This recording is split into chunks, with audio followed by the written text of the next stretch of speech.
Bonjour à tous et bienvenue à vous, mes chers patients. Je suis contente de vous retrouver aujourd'hui dans mon cabinet. Alors, on continue sur les vidéos des points marmas de la tête et aujourd'hui, nous allons parler du point anou. Anou se trouve entre le menton et les lèvres inférieures, donc ici.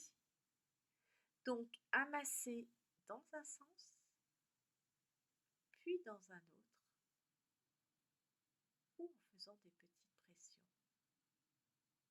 Alors ces actions irrégulent le Bodhaka Kapha et la sécrétion salivaire, soulagent la douleur, améliorent le teint et le tonus des muscles faciaux.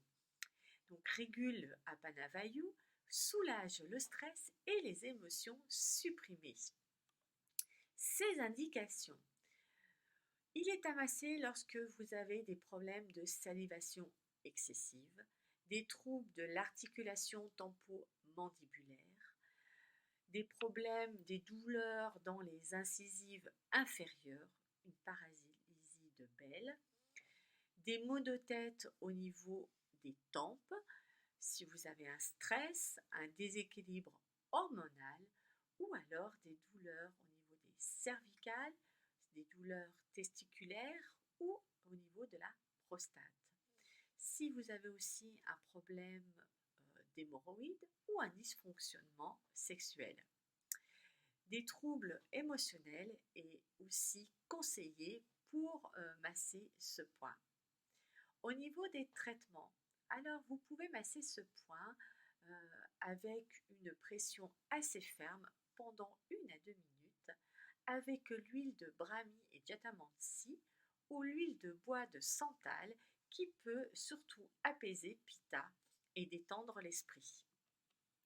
Alors les points d'acupuncture, donc le nom du C24 Shenjiang, c'est en fait le contenant de liquide donc, qui révèle la capacité du point à réguler la salive et de contrôler la bave. Comme Anou, il traite les troubles du visage attribués à l'excès de vent, tels que la paralysie de Bell et la névralgie trigéminale. Donc le vent crée de la douleur, un engourdissement et un gonflement du visage. Donc, lorsqu'il est grave, il se manifestera par une raideur de la nuque, une paralysie du nerf facial, une tétanie, une hémiplégie et un trouble épileptique. Donc, d'autres conditions locales qui sont couramment traitées par le C24, on a une bouche sèche, une perte soudaine de la voix, des douleurs au niveau des gencives et un saignement du nez. Il peut également être stimulé pour aider à soulager les conditions émotionnelles telles que la dépression et la manie.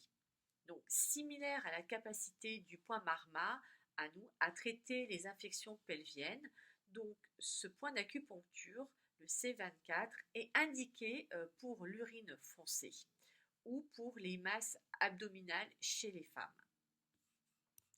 Donc, anou est traduit par mandibule, enfin menton, et aussi comme fierté.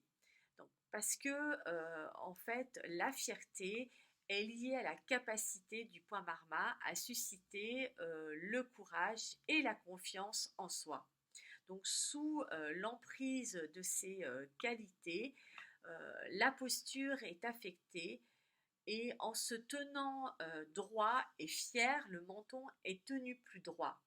Donc ce courage et cette confiance se traduit par une attitude positive et réduisent le stress et la tension. Donc ainsi, Anou est un point intégral à utiliser pour la gestion du stress.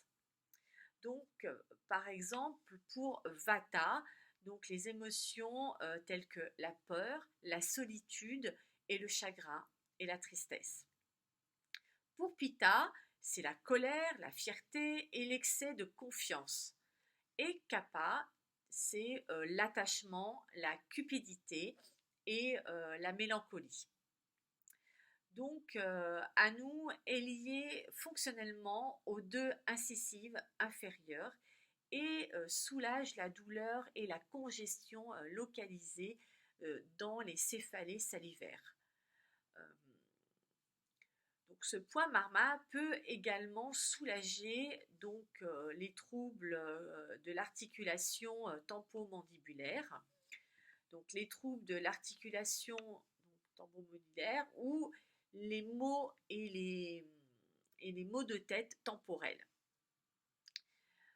ou alors des problèmes de lombalgie. Donc une légère pression sur Anou permet à la mâchoire de se détendre et diminue considérablement les tensions et le stress. Donc Anou est fonctionnellement lié à l'hypophyse postérieure, le côlon et la région lombo-sacrée. Donc, par conséquent, il contribue à atténuer tout dysfonctionnement dans les zones régies par Apana Vayu. Donc, il traite les troubles de la reproduction, en particulier ceux affectant la prostate chez les hommes et le col de l'utérus chez la femme. Donc, selon le diagnostic facial, donc une fente du menton chez un homme peut indiquer un dysfonctionnement et, de la prostate, et une rainure profonde chez une femme peut indiquer une faiblesse cervicale. Donc, dans l'hindouisme, Amunan est une divinité sous la forme d'un singe, qui est le fils du dieu du vent. Donc, il est l'incarnation de la force et du courage. Donc, Amunan, symbole prana, il est profondément connecté à Rama, la conscience pure qui habite en nous. Donc cette conscience se manifeste sous forme de prana ou de souffle, maîtrise pranayama qui contrôle la respiration. C'est comme essayer d'attraper la queue d'Amunan. Une fois que la tâche difficile d'attraper, donc la queue, est accomplie, on est conduit vers Rama, la conscience la plus élevée, et Sita, la paix intérieure. Voilà, j'espère que ça vous a plu, que vous avez appris plein de choses à nouveau. En tout cas, j'étais encore très contente de faire cette vidéo pour vous.